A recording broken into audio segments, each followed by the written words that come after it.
Hello friends, commerce ബഡിയാണ്. നമ്മുടെ commerce buddy എന്ന യൂട്യൂബ് ചാനൽ മുന്നോട്ട് പോയിക്കൊണ്ടിരിക്കുകയാണ്. അപ്പോൾ നമ്മളിന്ന് വന്നിരിക്കുന്നത് +2 അക്കൗണ്ടൻസിയിലെ ചാപ്റ്റർ 1 ആയിട്ടുള്ള accounting for partnership basic concepts എന്ന ചാപ്റ്ററിൻ്റെ പാർട്ട് 2 വീഡിയോ ആയിട്ടാണ്. അപ്പോൾ നമുക്ക് എന്തൊക്കെയാണ് പഠിക്കാനുള്ളതെന്ന് നോക്കാം.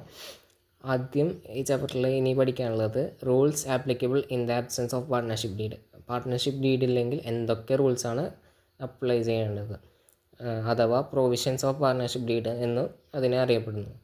അതിൽ ഫസ്റ്റ് വണ്ണാണ് profit or loss sharing. Partnership deed ഇല്ലെങ്കിൽ പ്രോഫിറ്റ് ഓർ ലോസ് ഷെയർ ചെയ്യേണ്ടത് ഈക്വലായിട്ടാണ്.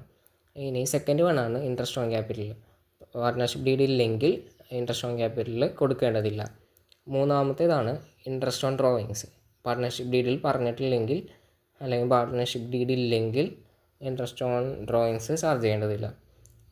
നാലാമത്തേതാണ് ഇൻട്രസ്റ്റ് ഓൺ ലോൺ.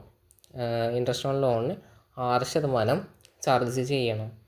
ഇനി അഞ്ചാമത്തേതാണ് റെമ്യൂണറേഷൻ ടു പാർട്ട്നേഴ്സ്. പാർട്ട്നേഴ്സിന് റെമ്യൂണറേഷൻ പാർട്ട്ണർഷിപ്പ് ഡീഡിൽ പറഞ്ഞിട്ടില്ലെങ്കിൽ കൊടുക്കേണ്ട കാര്യമില്ല. ഇത്രയാണ് rules applicable in the absence of partnership deed. ഇത് വളരെ ഇമ്പോർട്ടൻ്റ് ടോപ്പിക്കാണ്. ഇത് പ്രീവിയസ് ക്വസ്റ്റ്യൻസിലൊക്കെ ഒരുപാട് ചോദിച്ച് കണ്ടിട്ടുണ്ട്. ഇനി അടുത്ത ടോപ്പിക്കാണ് methods of maintaining capital account. ഏതൊക്കെ മെത്തേഡിലാണ് ക്യാപിറ്റൽ അക്കൗണ്ട് മെയിൻറ്റെയിൻ ചെയ്യുന്നത്? അതിലൊന്നാമത്തേതാണ് ഫ്ലക്ച്വേറ്റിംഗ് ക്യാപിറ്റൽ മെത്തേഡ്, രണ്ടാമത്തേതാണ് ഫിക്സഡ് ക്യാപിറ്റൽ മെത്തേഡ്. ഇനി നമുക്ക് ഫിക്സഡ് ക്യാപിറ്റൽ മെത്തേഡും ഫ്ലക്ച്വേറ്റിംഗ് ക്യാപിറ്റൽ മെത്തേഡും തമ്മിലുള്ള വ്യത്യാസം നോക്കാം. ഫിക്സഡ് ക്യാപിറ്റൽ അക്കൗണ്ടിൽ നമ്പർ ഓഫ് അക്കൗണ്ട്സ് 2 അക്കൗണ്ട് വരയ്ക്കും. കറൻറ്റ് അക്കൗണ്ടും ക്യാപിറ്റൽ അക്കൗണ്ടും വരയ്ക്കും. ഫ്ലക്ച്വേറ്റിംഗ് ക്യാപിറ്റൽ മെത്തേഡിൽ ഒരു അക്കൗണ്ട് മാത്രമേ വരയ്ക്കൂ, ക്യാപിറ്റൽ അക്കൗണ്ട് മാത്രമേ വരയ്ക്കൂ. നേച്ചർ ഫിക്സഡ് ക്യാപിറ്റൽ മെത്തേഡിൽ റിമെയിൻസ് ഓൾമോസ്റ്റ് ഫിക്സഡ് ആയിട്ടായിരിക്കും. ഫ്ലക്ച്വേറ്റിംഗ് ക്യാപിറ്റൽ മെത്തേഡിൽ ഫ്ലക്ച്വേറ്റിംഗ് ആയിരിക്കും.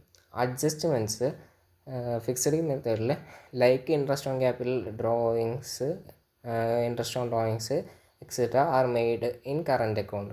അത്രയും കാര്യങ്ങൾ കറൻറ്റ് അക്കൗണ്ടിലായിരിക്കും. ഇനി ഫ്ലക്ച്വേറ്റിംഗ് ക്യാപിറ്റൽ അക്കൗണ്ടിൽ adjustments are made in capital account. അത് ക്യാപിറ്റൽ അക്കൗണ്ട് മാത്രമേ രേഖപ്പെടുത്തുള്ളൂ അഡ്ജസ്റ്റ്മെൻറ്റ്സ്. ഇനി appearance in balance sheet. Balance ഷീറ്റിൽ ഫിക്സഡ് ക്യാപിറ്റൽ മെത്തേഡിൽ both capital and current account appear. Fluctuating capital മെത്തേഡിൽ ഓൺലി ക്യാപിറ്റൽ അക്കൗണ്ട് അപ്പിയർ. ഇനി balance always shows credit balance ആണ് fixed capital method. Fluctuating capital method may show debit ബാലൻസും കാണിക്കാം. ഇത്രയാണ് ഈ ചാപ്റ്ററിലെ തിയറി പോർഷൻസ്. അപ്പോൾ എല്ലാവരും like, share and subscribe. Thank U.